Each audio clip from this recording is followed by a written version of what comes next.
And now it's my great pleasure today to introduce our keynote, Dr. Safiya Umoja Noble.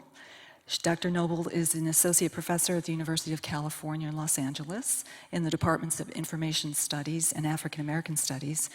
Oops, I seem to be the one that has the problem with the fast forwarding. She's also has been a visiting faculty member at the University of Southern California's Annenberg School of Communication.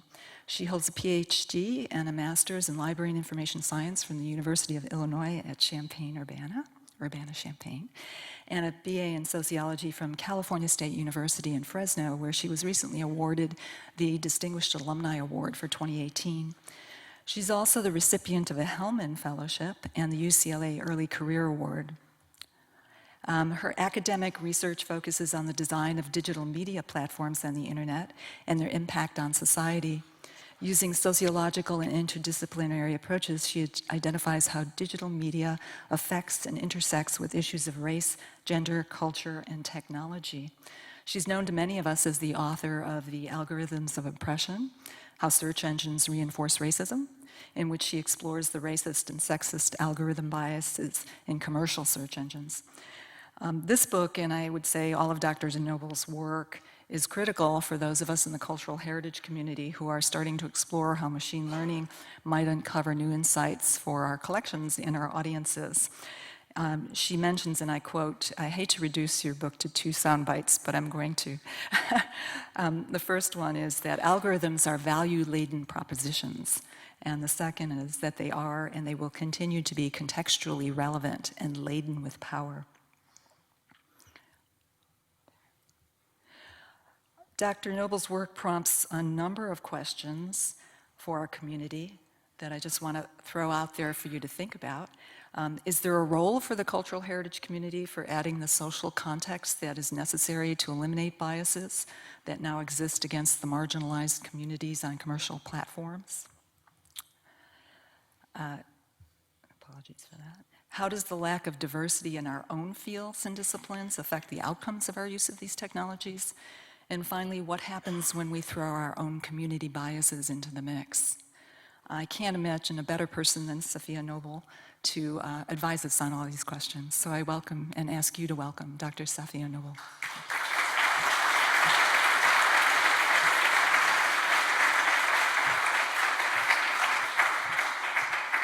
Hi, good morning. Nothing like starting the morning off with some talk about racism and oppression. It's too early for this, you guys. It's like, what, 5 a.m. or something, 6 a.m. on my bio clock in LA. So I'm gonna do my best here to lead us through some conversation. And first I wanna thank Diane for wrangling me and helping me to get here today. I really appreciate that. And this is, can I close this? Who's in charge? Is it okay if I do that? But just because I'm not in charge, so that's why I'm asking. I really am thrilled to be here, not only because this is my first time to the Smithsonian, but it's such an honor to get to stand before the people who are responsible for protecting, generating, fomenting heritage materials in our country and, dare I say, possibly around the world. And the incredible responsibility that you may or may not feel that you have in doing that work. I guess I'm here to underscore for you that that work is so, so important. I know from being at the I-School at Illinois, for those of us who went there a long time ago, it's GISLIS, the Grad School of Library and Information Science. They recently changed their name to the Illinois School of Information Science, or ISIS, which no one quite thought through. So, these are the kinds of implications that, are really important that, that we're thinking about, just teasing. But I thought today, maybe in the short time that we have together, that I would quickly try to talk through some of the provocations that come from the research that I do. And I'll share a little bit. I mean, this is kind of a mix of things that are both in the book, but also in a new paper that I wrote with one of my graduate students, Matthew Bui, at the University of Southern California, on kind of the ethics of AI. And I'm super interested in talking about this. And so some of the things, I know that when people invite me within our field to come and speak, you're often looking for Noble to drop the answer. So I just want to tell you right now, I'm not going to give you the answer because I don't know the answer, but I do know that there are a series of provocations that I think could come from our conversation today. And there are things to think about that then you can maybe determine how they can be contextualized in the work that you do. So let me be clear that that's what we're going to attempt to do today. You know, in 2018, let's pull back a little bit, you know, from the specifics of the work we do in our fields around heritage, libraries, information services, and think more broadly about the way in which the general public is engaging with information, which unfortunately is not typically starting in the places where we work or in the repositories that we're invested in. The reason why I wrote a book about Google, quite frankly, is because in my own direct experience and experience of all of the people that I was working with, everyone that we knew, in particular our students, were doing their start into information inquiries on the internet with Google. And so this, of course, and for those of us who teach students, who tell us things like, I could never have written a term paper without Google. It's like, you really could have, because a whole bunch of us did. And we also did it without a computer, because there was a thing called the typewriter. So we have to do all these kinds of sense-making and reframings for students. But where they go are kind of the big commercial platforms as a jumping off point. And so this is, and they may or may not find their way to libraries and archives. I know many students of my own who go to the library, say they go there for study groups and to sleep. And so they're really not entirely dialed into what's available. And this is where I think we have, of course, tremendous opportunity.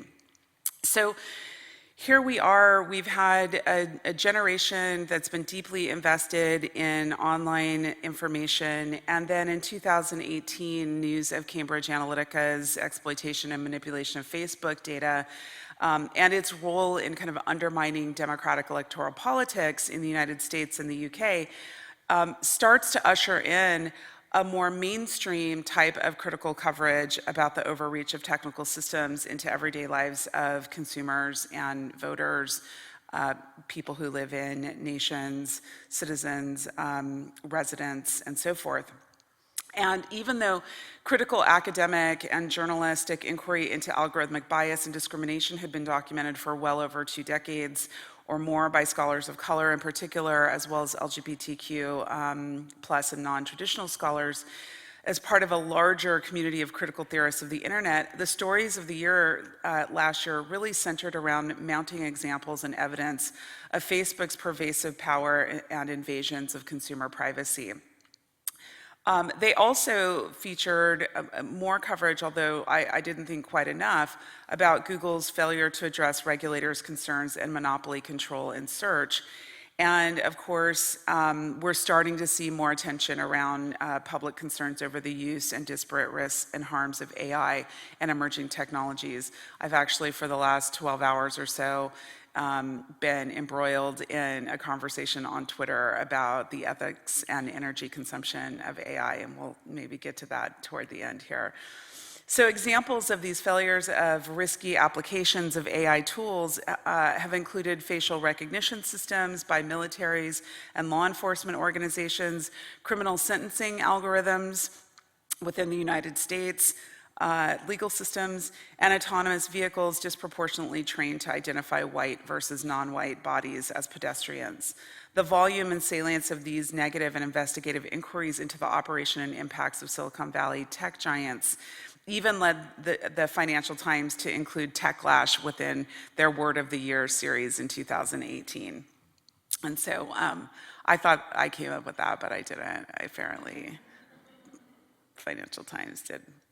All right, so indeed algorithms are in the news now more than ever. I like to think that my work played some small role in this. Certainly people are writing about algorithms against the grain of the kind of techno-utopian idealization of what algorithms and machine learning and AI can do. And I think when we're talking about AI, in this group, we know we're talking about a very kind of rudimentary, beginning stages of machine learning that are still, I mean, when I talk to the machine learning experts at the University of Illinois, they'll say things like, well, we're still trying to figure out, is a table a table? Right? I mean, this is where we are. We're not at this kind of generalizable artificial intelligence that people believe, and that, of course, emanates from Hollywood and LA, places where I live, where I'm like, stop doing that. That's not the AI that we need to be concerned about, because that's indeed quite a ways away. But these other kind of new experimental types of machine learning, I know, are things that you all care about, and so we should talk a little bit about maybe what's at stake with some of these kinds of projects. Now, before I do that, I want to say that there are many people who are writing critically about AI, technology, algorithms, science, and I think you should be aware of their work, and so I just put this slide together. I think that really, as a result of the techlash and increasing calls for greater scrutiny toward the concentrated power and harmful impacts of global technology giants, critical discourse about digital technologies and their corporate actors, enactors, and logics have become common responses to counteract the celebratory marketing rhetoric and pitches regarding the promises and potential of technologies. Even as new methods and approaches of researching these phenomena have been developed, such as Dr. Andre Brock's critical technocultural discourse analysis, which was designed to address the lack of methods to study technological practices that intersect with race, class, and power. I mean, we didn't even, as internet scholars, have sufficient methods to understand how power was operating in these systems. And so Dr. Brock has really helped us develop new methods.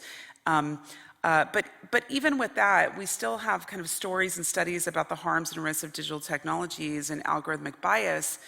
And they're becoming so common that multinational tech companies and brands such as Facebook, Google, YouTube, Microsoft, Amazon, and IBM have attempted themselves to ameliorate their tarnished images and redress the growing distrust in their commercial platforms and automated systems through public relations campaigns and promotional materials about their efforts to be more ethical, fair, and transparent in their uses and applications of big data.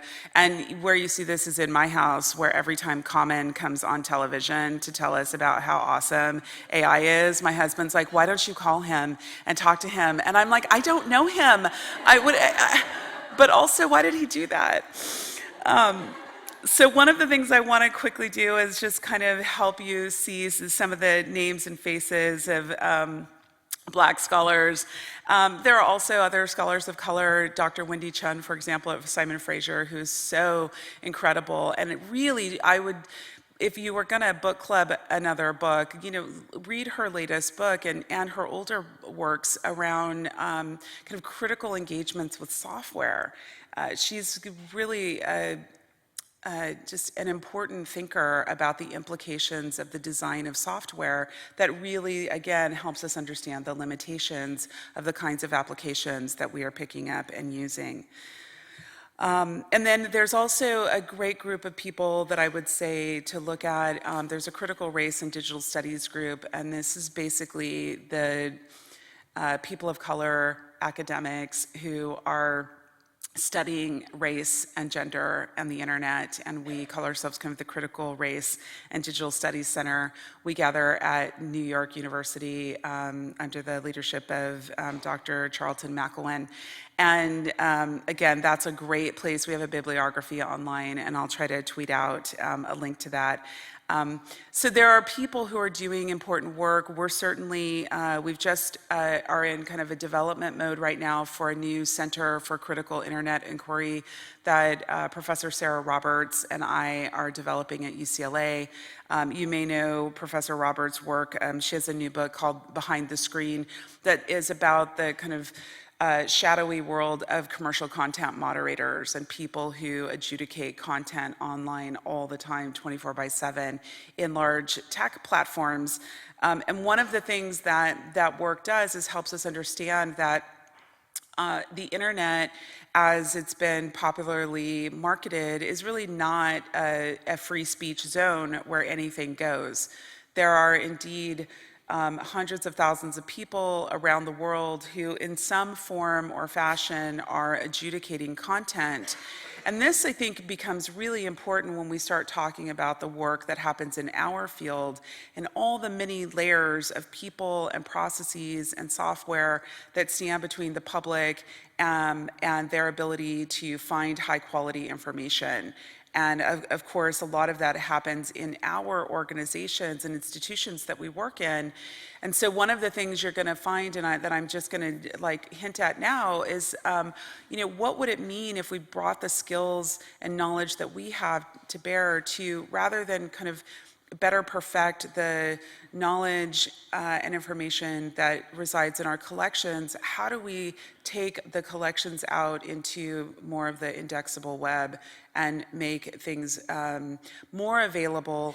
And how will we compete with the advertising logics of things like search engines that are going to prioritize entities and people and industries who pay to optimize their content more than we can pay to optimize ours? So these are the kinds of questions that I think are on my mind. Now, one of the other challenges, of course, in our fields is that we certainly know that we are not diverse enough. And the challenge to that is not always just about the lack of a pipeline. There's been a lot of deep investment by foundations, I think of the Mellon Foundation in particular, investing a lot of resources into building diverse pipelines of people to come into our fields. And one of the things that we know, but we have not really studied sufficiently yet, is why do people get trained and come into our organizations and then leave within a few years, and what's happening? And of course, one of the things that we kind of know anecdotally, or I like to say from the streets, what we hear on the streets is that people of color are coming into our organizations and are stalling out, not getting supported, not getting promoted, not feeling heard, being relegated to doing the diversity work. Now, one of the challenges here is that when we render broadly across not just our field of LIS, but also other fields, computer science, engineering, when we render people of color as kind of non-technical, the domain of technology, and dare I add AI, really belongs to white people. And it reinforces the problematic conceptions of people of color. And that's not just here in the United States, but also more broadly extending to the global South. What we know is that the spaces that we occupy, not just on the web, but also in our organizations, are contested spaces. And so we're going to have to, I think, figure out how we're going to work through some of that. One of the things that I'm encouraged by was seeing my colleague Latoya Peterson, for example, on the program for this conference. Her work at Racialicious, for me was so important and inspiring. It's an important kind of cultural counter-narrative, for example, and to see her body of work legitimated in places like the Smithsonian. Same for me, it's a signal, I think, of the possibilities of who gets to be legitimated, whose voices and knowledge get to be heard and known in these kinds of large, mainstream, dare I say, hegemonic kinds of cultural institutions. So I think there's a lot of work and possibilities for us to do as we think about the kinds of partnerships, and I do commend the organizers of this conference for raising alternate ideas and paradigms about whose culture and values and ideas, not only about our history, but more importantly about our future, will be heard, understood, engaged, and maybe even acted upon. This quote here that I have from Professor Chan is really about, again, the logics that have undergirded so many of our technical projects, which is that somehow the AI, in the past, it was the internet. I mean, this was 2006. That the logics of the internet were that they would free us from race and class and gender and somehow stand as some type of liberatory potential. And indeed, for some, that has been their experience. I think we see these similar kinds of rhetorics about machine learning and artificial intelligence now, though, that they will somehow unbound us from the politics of the lives we're living and the social organization that we are in. And this is where I just want to raise a bit of a red flag and say, how can that be? And more importantly, as we look at the institutional organizations that are organizing to become the new voices about ethics and AI, we see that this kind of the same old problems are happening in these institutions. So here we have, and this, maybe this grinds my gears. I don't know. It does. I'll tell you that it's a real challenge that the very kind of tech hubs and corridors that made the problems of inequity, of disparity through tech design and implementation and experimentation upon communities that have been responded to by, again, scholars of color, LGBTQ scholars, journalists, activists, who have raised, we have raised the flag and said there's a problem here, had to do the rigorous research to prove and document, to even be heard, that then those very epicenters become the new places in charge of ethics.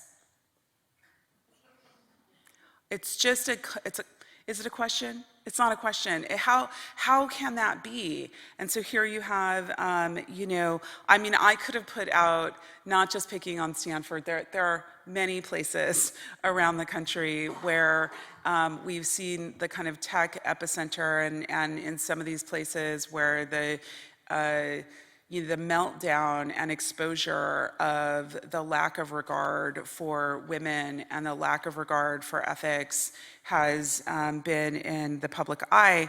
And so I think, one of the challenges that we have here is that we have tech companies that are now acknowledging the presence, but maybe not the gravity of these issues.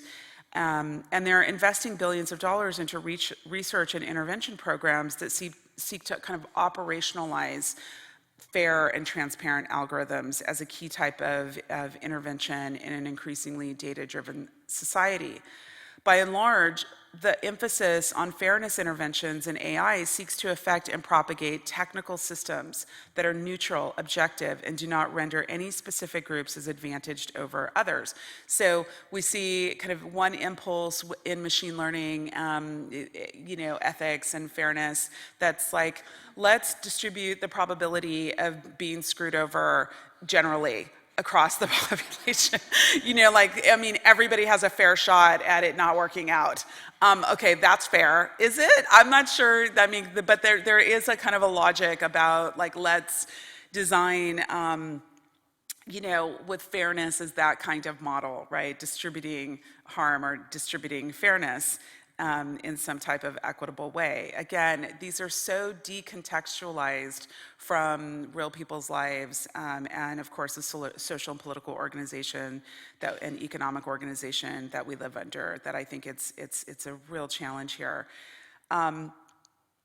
We also have this impulse in ethics and AI right now to kind of perfect or unbias technology.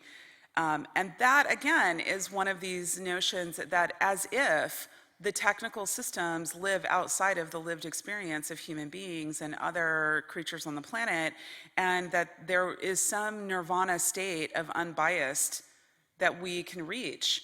I mean, we could reach that offline before we get to doing it online. I'm just throwing that out there as a possibility. So we haven't perfected that prior to machine learning. And I think this is, again, a place where buzzwords get picked up and really thrown around. And we're living in a moment where there's a tremendous amount of resource getting put behind this idea of ethics and AI. And so I just want to double click on that a little bit. And in the paper that Matt and I wrote, we really try to dissect the origin stories of fairness and lack of bias that kind of always go back to kind of a Western civ Enlightenment set of ideologies and philosophies about the universal experience of human beings, again, completely divorced from the realities of modern society, and also never really fully enacted on any level, because while those philosophies were emanating about in kind of traditional notions of the universal human being, those were simultaneously given birth at the moment of like the birth of the transatlantic slave trade. So those ideas are actually incompatible. And these ideas then being incorporated as a logic for thinking about how we will do ethics and AI, I think, have to be slowed down and really unpacked. And there are other words we could use, words that I use when I talk about AI and algorithms, or rather than ethics might be, which really I think are about individual morality and individual choices. We could also think about words that address kind of the structural dimensions of how these systems are working in our society. And those might provoke word usage like justice or reparation. So those are the kinds of things that we might, again, think about. As data trusts and research partnerships between universities, policy think tanks, and technology corporations have been established and revamped as a go-to strategy for affecting a more democratic and inclusive mediated society, again, calling for fairness, accountability, and transparency, this acronym being FAT, which I take offense to. I don't know why anyone thought calling this movement FAT was cool, but I mean, it's like, again, like this is like a tone deafness or something about how we talk, how we speak, and how we signal. So there has been a conversation about adding the word ethics to it, so it can be fate, and maybe that's a little bit better. One of the things that I think is happening still in these movements is that we're often leaving and ignoring notions of intersectional power relations out of the ethical imaginaries and frameworks. As a point of departure, many of us are invested in linking conversations about ethics to the moral genesis and failures caused by structural racism, sexism, capitalism, and the fostering of inequality, with an eye toward understanding how the digital is implicated in social, political, and economic systems that buttress systemic failures. Complicating these conversations are concerns about neo-colonial technology supply chains and the total integration of the digital into global economic systems. Namely, radical scholars, writers, and activists, largely within and from marginalized communities and identity groups, have pushed for power analyses of the ways in which algorithmic systems operate and disparately impact communities. And I think this is also what's opened up the door for this kind of techlash conversation. That said, there are concerns about algorithmic bias, discrimination, and digital redlining have sometimes been diminished and co-opted. And I think, one of the things that we need to remember is it's really the social dimensions of machine learning and technological development that we have to keep in mind. And I know that it's very easy to get into kind of the techno-solutionism and thinking that there's some type of killer app or some type of perfect software or some type of collaborative, invested partnership that is going to somehow bring out more knowledge or more ideas, and that might be true. And so the questions we might be asking are, what is it that we're trying to solve as we digitize? What is it that we need to resolve? What will shift the relations of power if we do this? Or how will doing this add to or exacerbate some of these kinds of problems? And I'm going to talk about that here in just a moment. And I feel like all my moments, I'm out of moments here in just a minute. So let me kind of skip to some of the key ideas that I think are important. And if you take this part or this kind of passage of the book and think about this in the context of our fields, it might help open up some provocation. I feel so bad for the panel, the Keynote Response panel, because I told them I'm going to have to scoot fairly quickly, and they're going to have to figure out how to respond to all these provocations. So I'm just saying I'm sorry right now in advance. But I think this impulse of thinking that we're going to solve a problem with the killer app is it's hanging in the air with us, and we kind of aren't noticing that is maybe the unspoken pressure that's on our backs. So one of the things that I say in Algorithms of Oppression is an app will not save us. We will not sort out social inequality lying in bed staring at smartphones. It will not stem from simply sending emails to people in power. God knows if it did, I would have solved that, because I sent a lot of those. New neoliberal conceptions of individual freedoms, especially in the realm of technology use, are over-supported in direct opposition to protections realized through large-scale organizing to ensure collective rights. This is evident in the past 30 years of active anti-labor policies put forward by several administrations and in increasing hostility toward unions and 21st century civil rights organizations such as Black Lives Matter. These pro-individual, anti-community ideologies have been central to the anti-democratic, anti-affirmative action, anti-welfare, anti-choice, and anti-race discourses that place culpability for individual failure on the moral failings of an individual, not on policy decisions and social systems. Discussions of institutional discrimination and systemic marginalization of whole classes and sectors of society have been shunted from public discourse for remediation. And of course, this has given rise to, I gotta be careful because I'm in DC right now in a government building, but to interesting candidates who are running for office or have won.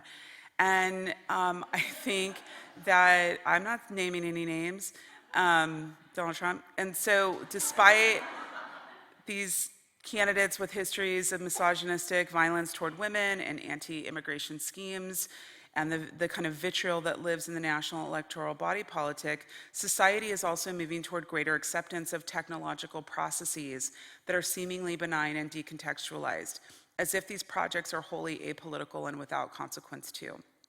Collective efforts to regulate or provide social safety nets through public or governmental intervention are rejected.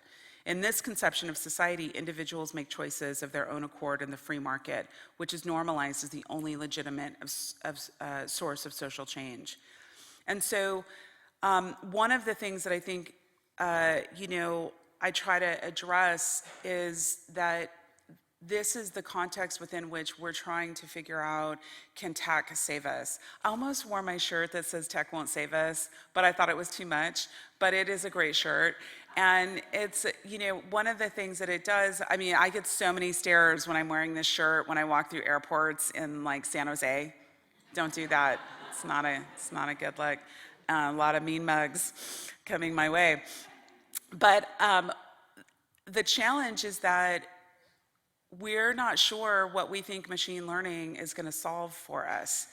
And I think I can tell you, teaching in an information school at UCLA, that our students and their training is about, many students come in wanting to study informatics, let's say, but don't want to talk about race or communities or values or society, and they're like, what does informatics have to do with that?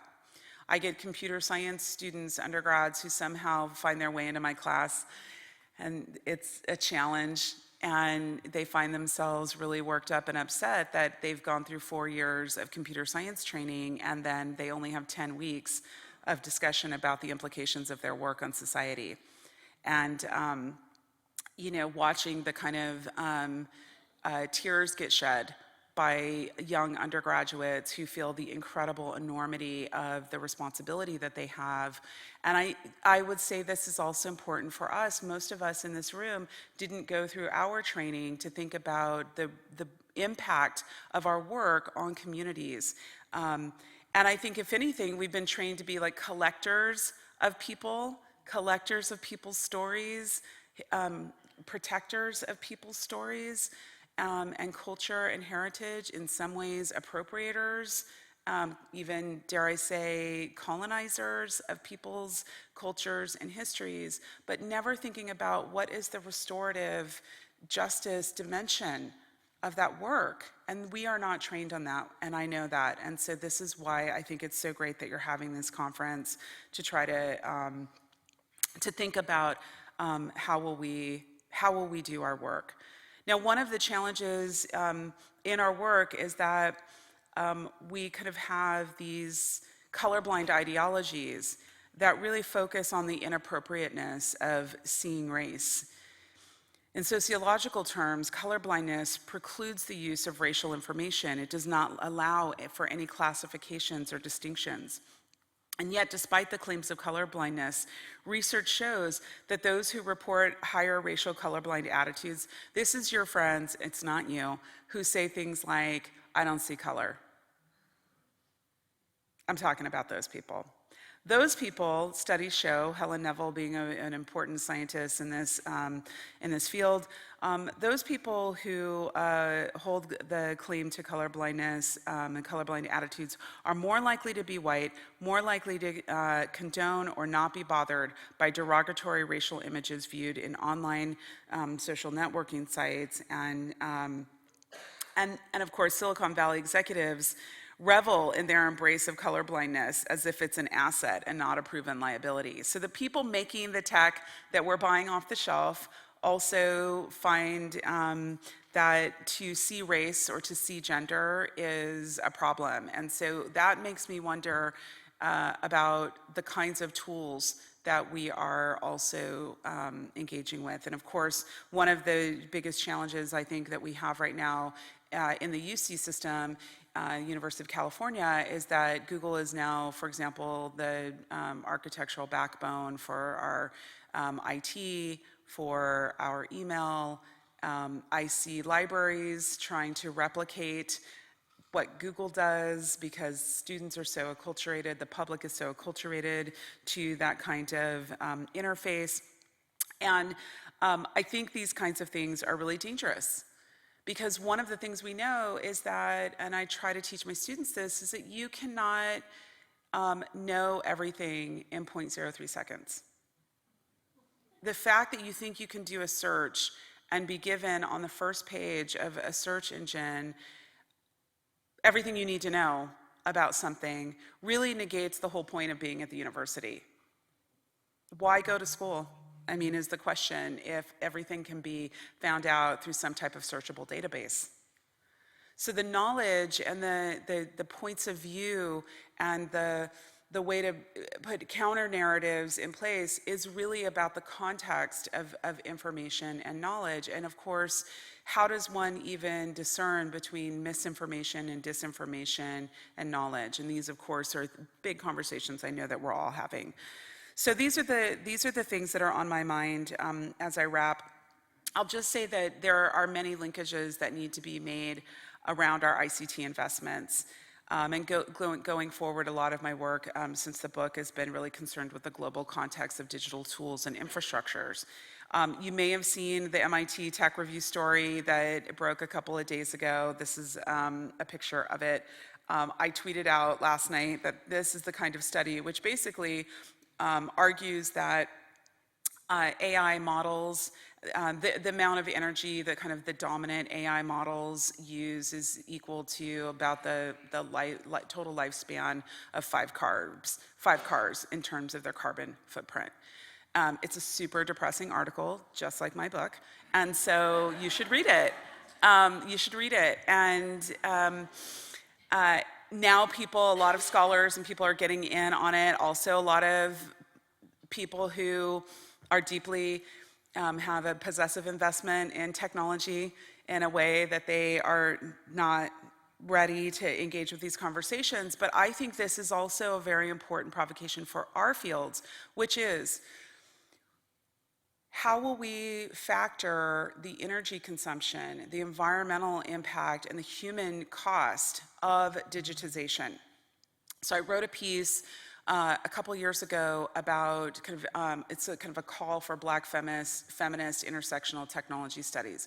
One of the things I talk about in it is that, we focus so much on the kind of the global north, North America, the United States, and what we think is interesting around the digital, but we fail to see the amount of labor and human degradation that is tied to mineral extraction and the mineral kind of extractive industries that we cannot do digitization without. And so who pays the cost for mineral extraction for all of the devices?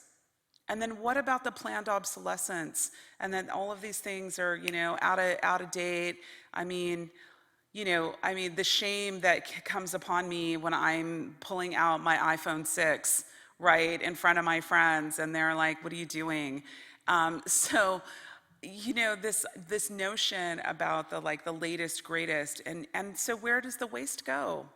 I spent last summer in Accra, Ghana, looking at e-waste sites, and then I returned and I've been writing about e-waste, and then I learned that Simone Brown, who wrote a very important book called Dark Matters about surveillance, is also writing about e-waste, and so now I'm like, well, both of us are going to be writing about that, and that's great because we need so many more people writing and talking about the entire global ICT, information communication technology supply chains that are part of the digitization. So these are the provocations for you as you go into your work. Who is paying for this is bigger than just our individual kind of line item budgets that we're dealing with in our institutions, and how might we think more energy efficiently? How might we think about labor? How might we think about fair pricing, work and workers as we do our work? And I know these are big issues and people feel overwhelmed by them, but I don't think we should despair and feel like some of these things are not plausible. So what are some of the things we can do? Okay, first, we are in the place where if ever there were a demand to be made for healthy, factual, reliable information, it could emanate from Washington, D.C. And this is very important. I mean, a literate population is directly tied to a strong democracy. And that's not really debatable. We've really sorted that out in research. And so I think we want to bolster our democracies. And so what's the work that you're doing? How does that live in the public rather than the public maybe stumbling upon you? How do we get that into kind of a competing set of values that others are investing in that would erode democracy? We obviously need to require digital literacy of policymakers. I feel incredibly sensitive and aware of the fact that I'm in DC. I make a lot of fun jokes about politicians when I am not in DC, so you have to catch me in another city. But I will say that this is really important because when we see, let's say we're watching a hearing of a tech leader come in and we see the questions that get asked, that tells us a lot about where our literacy is. And we need better public policy, and that policy can't happen if our policymakers are ill-informed. And I think you all are in a really, really great place to affect. You are making policy, and you are running some of the most important organizations in the country. And so we need your knowledge to help us, and your credentials, your bona fides. We need to fund critical digital media research. That goes without saying. And so if anybody in here is like a millionaire and you want to give us some money to do more research, I want to say thank you publicly now. We need to curate the indexable web. Now, this one is really for us, and create multiple paths to knowledge. Whenever I'm with kind of our crowd, I say, you know, what would it be like if we used our skills and knowledge toward creating multiple search engines, multiple pathways to knowledge? And sometimes, you know, for example, if I put in an, I can say this here. I put in an IMLS grant saying, for example, we should do a beta and get all of the kind of top cultural heritage organizations, academic university libraries, and we should try to figure out, could we create like an alternative to Google that is using the expertise and deep knowledge of librarians and information workers and archivists and these incredibly knowledgeable people. And, you know, the reviewers are like, no one has a problem with Google. So this is where we are in terms of our funding agency's disposition toward our work and our possibilities for interventions too. And so I want to just say, let's press harder on that. There shouldn't be one monopoly leader, and I know you get that from my work. There should be many, many pathways because they stand in relationship to each other and they help us see that like, oh, this search engine is really kind of like the Inquirer. And this search engine is like the Smithsonian, right? It's some higher quality, different kind of knowledge repository. And that is, you know, that is a challenge to get that out into the public. All right, and then of course, reducing technology overdevelopment and its impact on people, and I've talked to you about that, and I think that's really important. More importantly, I don't think we should give up. You know, we are in such an important place. We have the resources. I know that they are diminishing in some places, but we should, you know, we should resist these ideas that everything that can happen for the public in our democracy has to come out of the private sector. So much of the machine learning research, for example, that this MIT Technology Review article exposes is how academics and institutions, democratic institutions, have a really hard time doing research and coming up with alternate models because all of the money is in the private sector. And so we've got to think about how politics works in the distribution of resources, how power works in the distribution of resources. You know, I try to remind everyone that we have more technology and more data and technology than ever, and we have more social, political, and economic inequality and injustice to go with it. There was a really important study that came out of the UK House of Commons about a year ago now that said that, that predicted by 2030, the top 1% of wealth holders in the world will own 2/3 of the world's wealth. And I said to a girlfriend of mine, you know, she's young, she's a millennial, and I said, you know, what do they think? We're gonna just watch videos of other people eating? And she was like, girl, I do that. And I was like, see, you're not helping. It's not the direction we're trying to go in. Thank you. So these are the kinds of things that I think, again, we've got to put our work in relationship to, like, we have this kind of hyper datafication sensibility and impulse, but we also have growing social inequality.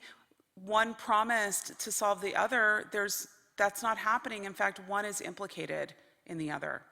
And these are the kinds of things that I would implore you to be thinking about as you go off and do your work. And I look forward to seeing all of the amazing work and interventions that you're doing. Please share with me things that you're working on that you think are making a difference, that are alternate kinds of models. And I'm happy to also help share those with the platforms that I get to. Thank you.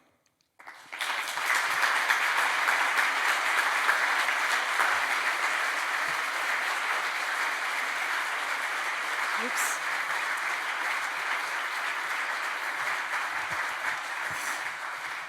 I think, are we out of time? Well, the question is what time? I mean, she's like, what time do you want to leave? I don't want to leave is the answer. What time do I have to leave? I think I have to leave by probably 10:15 at the latest. So we have a few minutes for So we got a minute. Everyone's like, what time does the bar open? 'Cause I need That was it last right one. now. Any questions?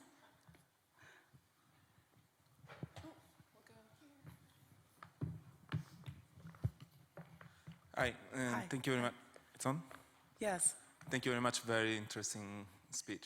The question is on the bias research and AI. How do you see a way to measure change and progress, if there is? Yeah, I think it's a good question. I mean, I think part of the question is, what are we studying? What are we investing in? What is it we're trying to solve? What are the projects? That's a really important question. Some of the projects are important, but they could also be unpacked a little bit. So for example, I was speaking with a researcher at University of Oxford last week, and he said, you know, we're doing really important machine learning and AI work around medicine and, of course, trying to solve incurable diseases. And he's like, you know, that's not political. That's just science. And I said, well, you know, where are the data sets coming from? And he was like, well, you know, we just get what we can get that's kind of publicly available. It's very difficult to get the research. And I was like, right. I said, you know, what I find is for a lot of people who do biomedical research, for example, is that, and this happens, of course, in pharmaceutical work too, is, you know, most of the data sets are white American men, white men of European descent, ancestry. And so what that means is the kind of possibilities for things like hormones or estrogen or other kinds of biological materials to be studied aren't present. And of course, we can take that back a little bit further and say, you know, the kind of people who are aligned with being the beneficiaries of that type of work are probably not people of color. They're not going to be low-income people for sure. So we can start looking at kind of the politics of that work and say, okay, so is this work, are you telling me that the hundreds of millions of dollars that you're investing in this work is really for a minor subset of the population who will receive the benefit, the largesse of that, or for whom it will only fit? The solutions will work only for them or mostly for them, be optimized for them. So those are the kinds of questions that I think are off the table in the lab. I mean, for him, he's like, that's not even a space for, there's no way in the world the data scientists in the lab are gonna look at those questions. And I'm like, right, so there's implications for your work. What about all of the, you know, what about all of the work that we know has been done, for example, around, you know, the mistreatment, the racial health disparities, right? So that the data that is needed to help better inform machine learning projects, like better data sets, that's really hard to get to because of health disparities, right? That people who are racialized often don't get good medical treatment. So these are social problems is what I'm trying to say. And when we talk about like going to the narrow space of perfecting the algorithm is insufficient. We have to pull back significantly and think about how data sets are made, the politics of those data sets, how those could be mitigated. We know this, for example, with facial recognition technology, that there's an undersampling or an under-collection of African American or Black faces, and the faces that get used are mugshot databases.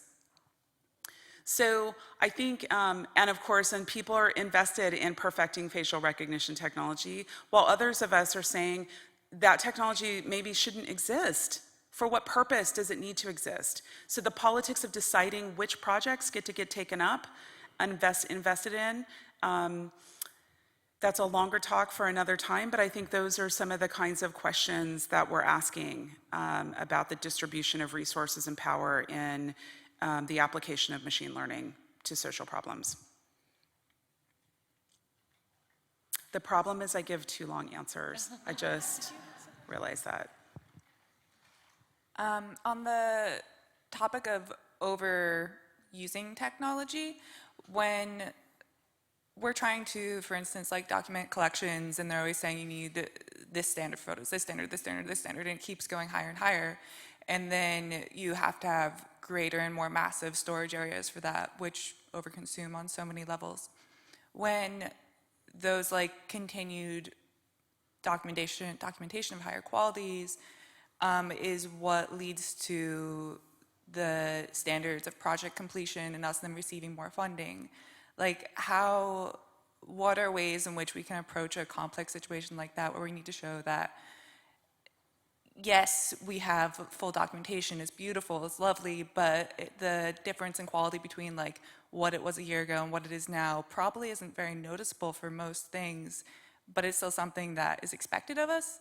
I feel like I'm not phrasing my question the best way. I totally have it. I got it. Okay.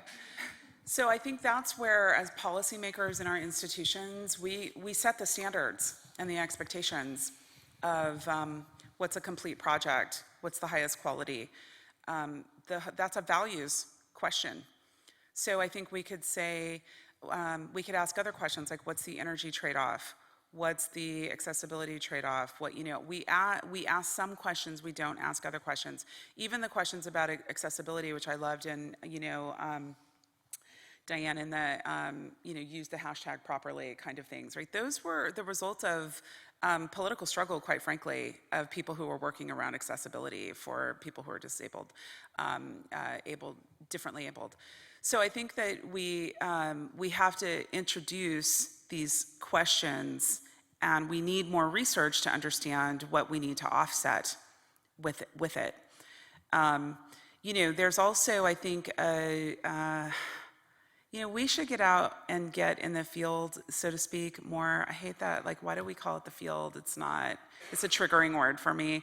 But we need to get into the world and understand, is this something people really need?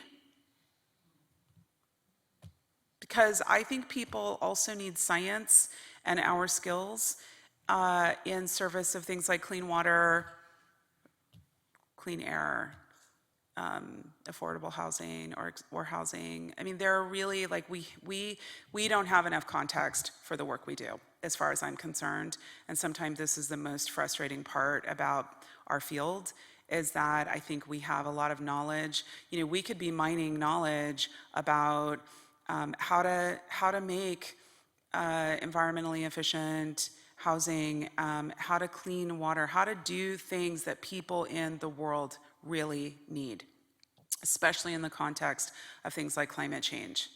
And somehow we are still like head down, focused on some type of minutia that I think we are going to regret having done at some point with our lives, with our life energy, with our power, with our knowledge. So it's, my talks have become harder to give over time, over the last 5 or 6 years. And I'm trying not to be emotional, but that's because I think being misrepresented in these systems is increasingly becoming a more minor concern relative to other sets of concerns that are being more visible to us. So those are the things that, I would love to see us, gather next time and think about, like, let's put everything on the table. Are the things we're doing the right things? That's okay too. We don't have to keep, there was a time when people thought we could never divest from certain types of projects in the United States because it just was impossible. And I always, try to remind people that, we thought that, when I was a kid, 4 out of 5 doctors recommended like Camel or Marlboro cigarettes. You can't even conceive of that now. So just because we have 4 to 5 tech companies recommending a set of solutions doesn't mean that there won't be a time when we say like, no, that wasn't it. That cost us too much.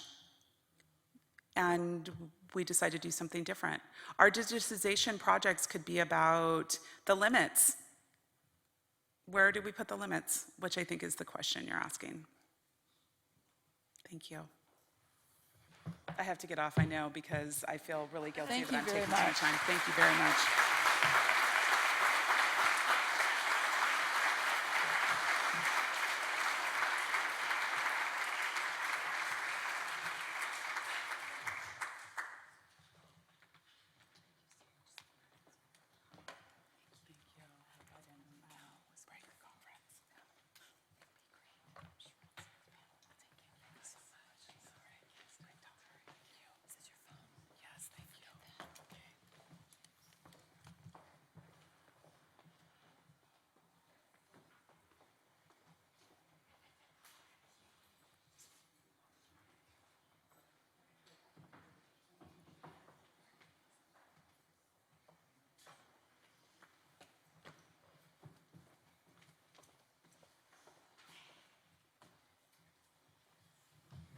Hello. So we have a bit of a hard task of coming up with probably more questions and no answers. But I would like to thank Dr. Noble for an amazing talk. And I think we all have so much to think about and so much work to do here at the Smithsonian. And hopefully we can turn it into an opportunity. My name is Rebecca Dikow. I work for the Smithsonian Office of the Chief Information Officer. I'm a data scientist. We have a small data science lab where we do research in both genomics and machine learning. And I think most of you saw Latoya Peterson and Peter Leonard's talks yesterday, but in case you didn't, I'll have them do very brief introductions. Oh, thank you. Hi, I'm Latoya Peterson. I'm the CXO of Globe Games. Before that, I had a blog called Racialicious. So if you saw my embrace of Safiya, it's because we were fortunate enough to publish her work when she was still a PhD student all those years ago. So it's been amazing to watch her come into her own as a scholar and then for her to create this amazing kind of work.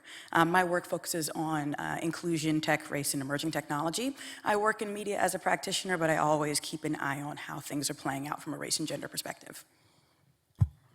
Thank you. I'm Peter Leonard from Yale University Library's Digital Humanities Lab, and we serve both faculty and students at the institution in their use of large amounts of humanities data, quantitative and algorithmic methods, but in order to answer humanistic questions, in order to answer questions that resonate in an English department or a history of art department. That's very important to us. And over the last couple of years, we've also started trying to think about Yale's collections, which are both inside and outside the library. They're in our museums, galleries, and libraries, from a kind of quantitative or a big data perspective. Everybody who works in our lab is a humanist themselves, and so we like to think that we bring a somewhat critical perspective to our work. We're in a beautiful old room in Sterling Library that was originally designed to hold 10,000 books, and Dr. Noble's book is one of the books that's on the wall, alongside volumes like Weapons of Math Destruction and other critical big data books. Those are the books that people really love to see. We have them arranged with their covers out so that they can see all the variety of perspectives that are, I think, important for humanists and folks in the GLAM sector to think about today. So I have a couple of kind of questions. So one thing I was thinking about yesterday after Latoya's talk, which I think pointed out some of the questions that we really need to think about here at the Smithsonian in terms of we have 155 or maybe 157 million objects. How are we prioritizing the digitization? And is it done based on research interest of individual curators? Yes, to some degree, and I assume that that'll continue, but with the Smithsonian strategic goal of reaching 1 billion people, reaching new audiences, how can we have the public play a role in prioritizing some of that digitization? As we know, our collections, whether they're digital or not digital yet, they are data and they're biased in many ways. So even in a biological example where we're building a machine learning model to learn about fern morphology, fern diversity, we know that Smithsonian collections over the past 150 years have been put together with individual scientists going to different places. It's part of our colonial history, where it's not a complete record, obviously, of biological diversity, and that is going to play a role in whatever models we build and whatever analyses we build. So thinking about, I guess, going back to the first point of how can we start involving other audiences in determining what we digitize is my first question. Okay, cool. I always find it really interesting when institutions say, we want to have more feedback from the public, because there's a lot of different publics, right? Just like there's 8 million Twitters, there's a bunch of different internets. It depends on what you're kind of connected to and what goes on. The audience that comes to, the Air and Space Museum has overlap with, but it's not necessarily the same audience that's going to come to the National Museum of African American History and Culture. And those audiences have different priorities. So it's also kind of a question of I think calibrating the ear of how you're listening, and then also realizing there's all these people. So I'm DC local. I grew up here. I'm a DC native. And one of the things that was always interesting to me about the portrait gallery, right? Until Gallery Place changed some of their policies around trying to deter teenagers, you would see huge groups of teenagers sitting on the steps of the portrait gallery, but never going inside. And I was like, oh, okay, this is interesting because they don't feel like the content connects to them. But that changed when they did the Recognize exhibit, which was hip hop, and that was advertised on WPTC and WKYS. There was a huge community response. There was something for them in that gallery, and they went. And so a lot of times I think too, the level of, creativity that had to happen from the portrait gallery to go, okay, our collections aren't speaking to a group of people, let's see what we can do differently. Let's see how we can do outreach differently. Let's see how we can show people that this museum, this space is also for them. Because I think folks, particularly people who are accustomed to this world and are accustomed to, how art operates or how it functions, forget how intimidating it is to cross thresholds like this or to seek something that you just don't know or can't articulate. And so that's one of those things when we talk about inviting other audiences in. I think a big part of it is also just not assuming that you can say, hey, we're open to everyone and accept everyone to follow up, but really showing that people are welcome here, their culture is welcome here, their place is welcome here. I think I talked to someone yesterday about the closing of the Corcoran here in Washington, D.C. And, the Corcoran had its flaws too, but it was definitely a very local museum. The last exhibit was on, legendary go-go covers and posters and artwork from that era. And I've never seen something like that, but it was the first time as locals to see ourselves represented. So even for the Smithsonian, maybe even just starting here, of the people walking by each day who don't normally step a foot into the doors, how do we let them know this space is also for them? And how do we create space so that it doesn't feel hostile when someone steps into the door? That question about what is the priority of digitization? Do we do collection basis, as arbitrary and random as the history of 19th century collection or sort of curation, or folks like Andrew Mell, all sorts of names who are engraved on our buildings or whose collecting practices informed what we now step into buildings from Malibu to New Haven in order to see. There's an incredible richness in those collections that in some ways transcends and in some ways does not transcend the sort of contingency of their collection, their stewardship. It's interesting to think about the moment of digitization as a choice.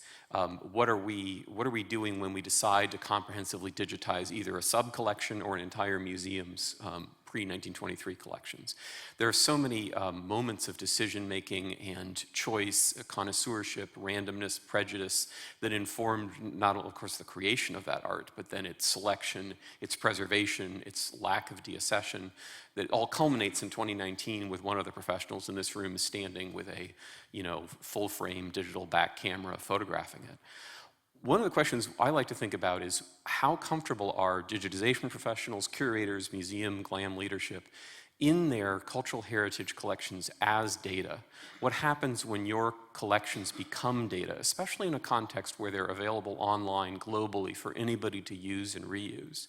I think there are probably representatives from museums in this room who have incredible collections of 19th century American photography, maybe the Meserve Kuhnhardt that we looked at yesterday. And there's incredible richness there. It's not, of course, comprehensively descriptive. It was contingent in how it was assembled, who could afford to have their portrait taken, what photographs were not thrown away over time, what did the Meserve family keep. But there is still incredible richness in that depiction of the 1860s, the 1890s. I've done some data experiments beyond what I showed yesterday on the Meserve Kuhnhardt collection, and somebody wrote to me once and he said, it's always a he, I'm a data scientist and I would love, could you give me all these pictures? And I said, yeah, in a sense I can, because as soon as they're comprehensively digitized, we can put the data set online.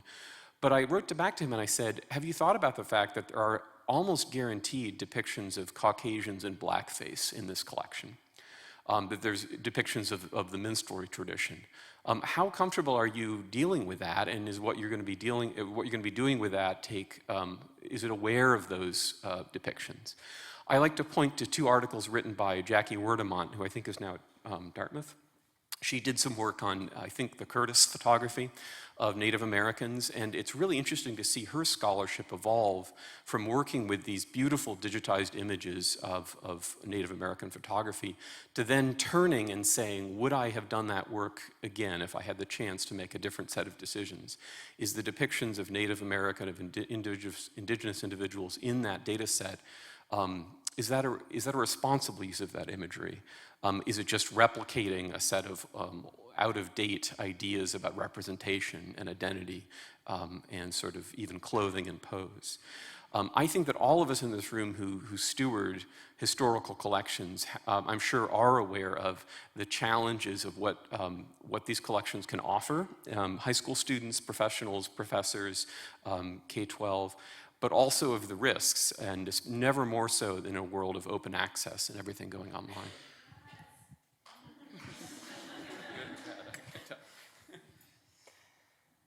Yeah, I think that's really great. I think one thing I'm hoping that we can use technology to help us do is to help kind of document the historical biases in the collections that we have made, and hopefully try in the future, as the Smithsonian continues going out into the world and collecting artifacts or organisms or plants, whatever it may be, to make our collections more representative of the people who we serve, which is the entire country and arguably the world.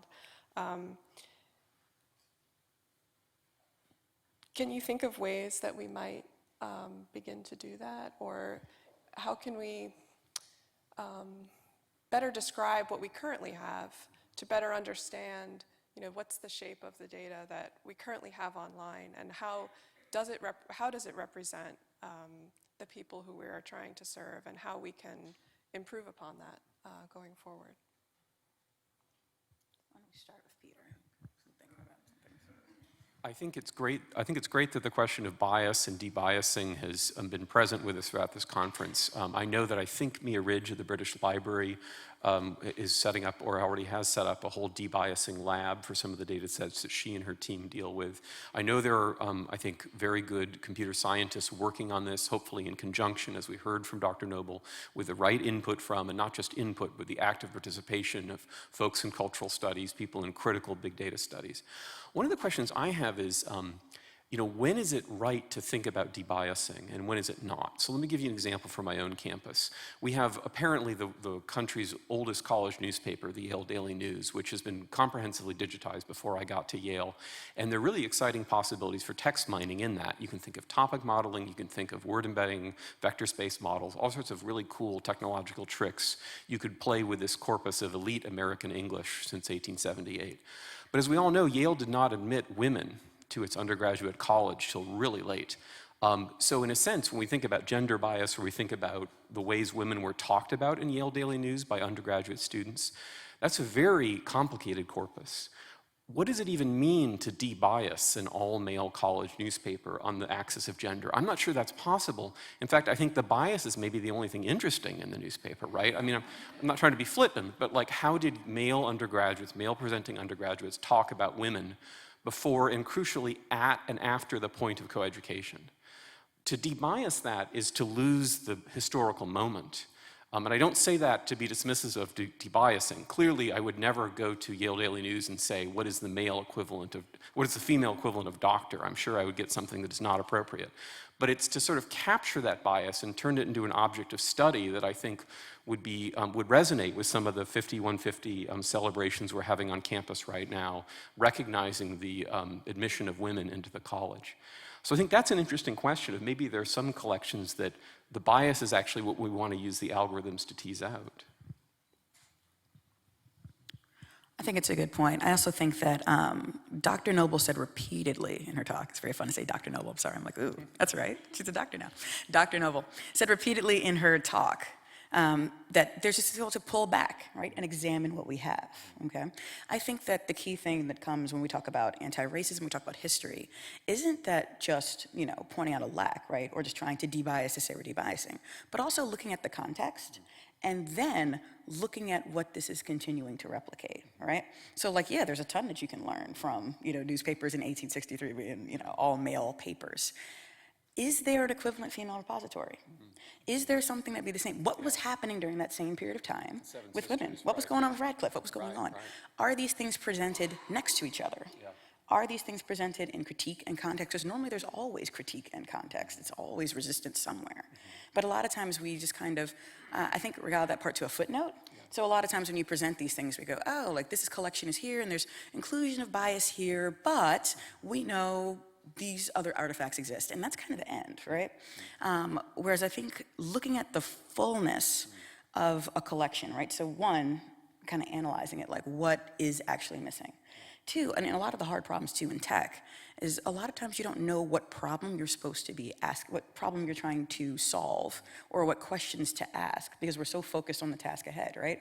We know, like some of this is just human nature, right? It's easier to want to digitize a well-populated collection. Right? You're like, oh, okay, like this is great. We have all these artifacts. Let's go do it. And it's not, nothing's in the top of your mind to say, hey, this is an underpopulated collection. This is a collection we haven't been able to get to. There are some gaps here and we don't know where this is, right? I mean, the same thing from my talk yesterday, right? Who are the great African masters, right? If we have the European masters, logically there should be African masters. Where is it, all right? And this idea of us trying to reconstruct or recreate or fix or debias a system without looking and saying, okay, what else should be added? What context isn't here? I think becomes troublesome. Like, I don't object to having any of these libraries open, to having these images, to having, I mean, like, we're having a blackface moment. Those repositories are important. I mean, that just popped Justin Trudeau. Like, this is an important thing to look at for context and for history, right? And that responsibility as well is providing people context in what, you know, Dr. Noble said, literacy around being able to interpret the images you're seeing. For those of us who come from like a critical race background, critical gender background, we know to look at what's not there, right? So I can go into the basement of the Hirshhorn right now and see a bunch of merch from the Gorilla Girls and see, like, you know, what is it going to take to get women into galleries? But I cannot go into a digital collection right now and pull a bunch of great works from women. I can pull, there's a couple smaller collections that are around. I know where these things are, but it's because I looked. It's not presented side by side with other things. So I think a lot of it too is figuring out how are we kind of unintentionally replicating power, patterns of power, even as we're trying to debias or look at something and say, okay, what needs to be pulled in here to give a more full picture of what's happening? So I have one kind of quick example. So part of the American Women's History Initiative that the Smithsonian is undertaking, we have this spreadsheet of women in science at the Smithsonian, kind of it's a working list of women. We have about, I think, 200 women on that list. And so we've been doing some work to look at individual women, see where we can find them in the collections databases. So for example, there's a woman, Sophie Letterlow, who started at the Natural History Museum as an elevator operator, and then ended up working in entomology for a curator of entomology.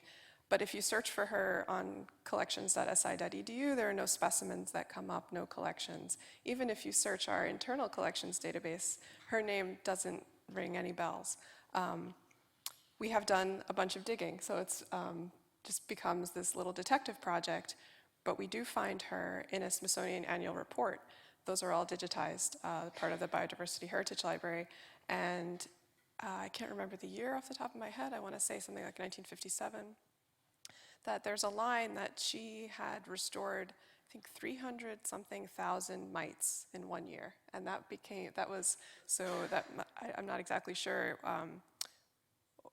what the process was, but 300,000 of anything, I think, in a year is a pretty substantial feat. She has a species named after her as well, but it's just, adding her back into the collection state, like we should be able to search for her and find her work, whereas right now all of these systems are separate from one another and we can't really piece together her story, and there are hundreds or thousands of women with the same situation, just part of the Smithsonian's history. And so I think it will require a lot of, a machine is not going to solve those problems, right? But we can hopefully start to use some technology to connect those dots. So it's just kind of one example. Let's see, what was our time? I think we only have 1 more minute or so, right?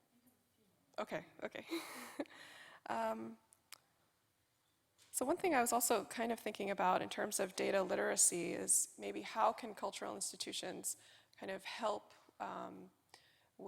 there are a lot of challenges out there. There's things like DNA testing, people sending swabs of their DNA to companies, and maybe not, I don't think any of us, even experts, really understand what the implications of that will be.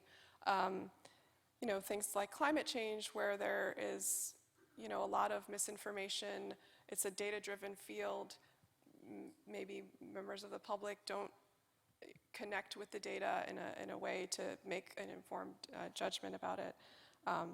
Things like citizen science, which is kind of a problematic term, but where people are collecting data, with camera traps or observations, just understanding how data are used, how algorithms are built. I think, I hope that it's a place where cultural institutions can kind of help in that education process. I think this topic hits on every topic that was talked about yesterday. It's research, it's entertainment, it's education. And so, yeah, that's just something I'm thinking about, but I don't have any answers for. Yeah, I think cultural institutions have a huge role to play because of the amount of influence that you guys have over essentially establishing the record of what's supposed to be here, what is considered noteworthy, what is considered museum-worthy. Dr. Noble had put up a couple examples. There was one that popped up yesterday of facial recognition, right? So this whole idea, and I think a member of the audience asked about facial recognition and bias and how do you measure it. What's interesting is, so places like Google are going, oh wait, we're dropping a new Pixel phone and we need to debias it. So we're going to need to get more African-American faces. And so the article that came out yesterday, I think it was on The Verge, but I'll double check. It came out yesterday, and it found out, one, they were targeting people. So they were targeting like the BET Awards, mugshot databases like Dr. Noble mentioned, but other places, and they're going, where are black people going to be? Let's use their facial recognition. But then there's immediately deception in how they were collecting that data, immediately. They went, okay, well, we're going to just have you play this app phone on a game, and they didn't tell people they were actually recording their faces. Or a lot of times they were using things like concert venues, which has been a big discussion in the security, on the InfoSec part of the internet, that music venues, a lot of them are using biometric data and biometric information without the consent or the knowledge of people who are going to these places. So one place that institutions can push back is saying, we need you to source and prove to us that this data that you want to give us, this gift, this donor gift, is ethical. How did you collect it? Where did it come from? What is it for?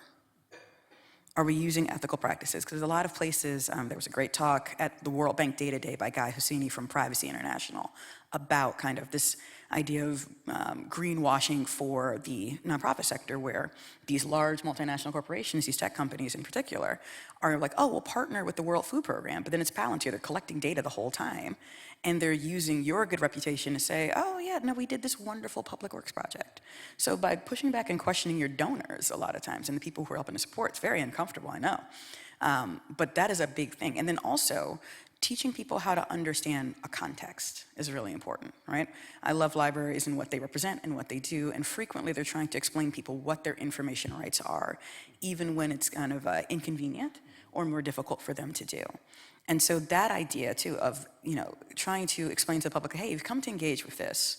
Here are the places that we know are not ideal at this moment, right? This exhibition could be well improved by X, Y, and Z, and we need your help to get there. But having those things to be, disclosed. This isn't a finished work. This isn't a finished collection. This collection needs to be in conversation with another collection we don't have. And let's talk about what that implication is. Let's talk about what that means, because that then helps the public give a new frame to the works that they're exhibiting and to the works that they're seeing. Like the whole point of exhibitions, right, is context, right? Of understanding more. And I think that kind of pulling the curtain back too on your process and explaining like, oh, we knew that this was going to be a problem here. We tried to collect from these 6 locations. We couldn't find them, possibly because of this civil war, this happening. But giving a context of why something might be missing helps people to not assume that things aren't there, right? For me, in the talk I gave yesterday, one of the things that I wanted to underscore is when people don't see something, they assume it doesn't exist, right? If I don't see black masters, I assume there are no black masters in arts, or else I would have learned about them, right? So, you have to understand that we're always kind of resisting that instinct of shrinking the world and forcing people to complicate how they think about it because they're looking to us to set the frameworks.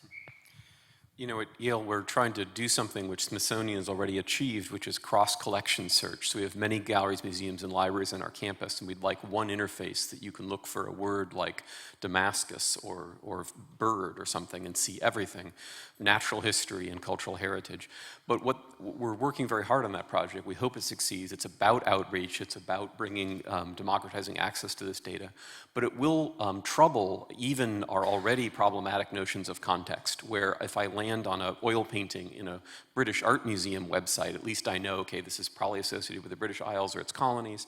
If I'm in a cross-collection discovery context, it could be right next to artifacts from a natural science museum or anything.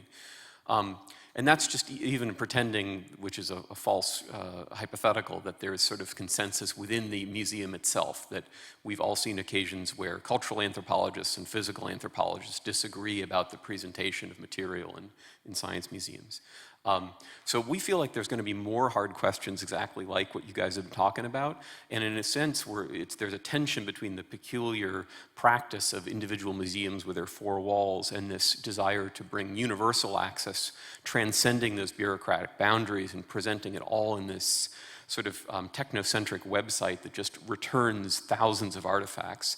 I think there's a lot of promise and a lot of peril in trying to make that happen. Set. Yeah, sorry, we need to stop, unfortunately, but I'd like to thank Latoya and Peter very much for being here, and we'll have a 10-minute break. Okay, great, thank you.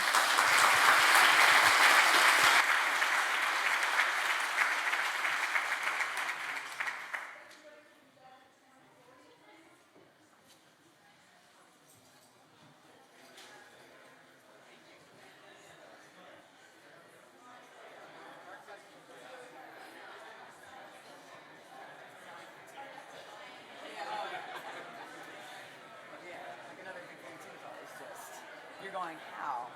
And the biggest thing is, okay, we have to